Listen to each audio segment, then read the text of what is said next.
Alright guys, so just going to Matt's shop and finishing up the motor. Hopefully if everything goes right. But shouldn't be too much longer. Going to Matt's shop real quick and I will meet y'all there and see what's going on. And by the way, we skipped a couple steps. So yeah, I apologize if you're trying to follow along.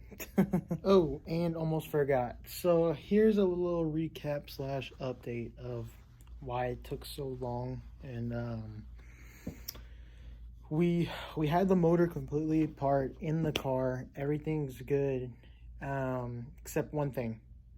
The guy that ported my heads, he didn't put a certain part back on the heads, which is the little shims on top of the retainers, valve retainers, and yeah, on the valve retainers, and therefore dropped one valve and bent another valve on the other head.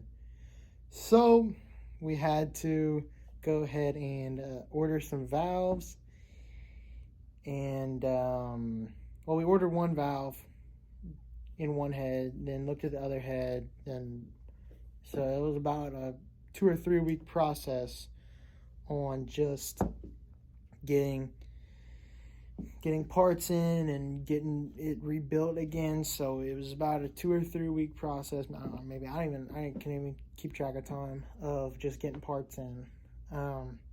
But in this video, we'll see how it goes and just keep watching, see if it works. But yeah, that's a little update of what happened. So, and I didn't film most of the second rebuild because, I mean, y'all seen most of the first. At least I think y'all did. But yeah, there you go.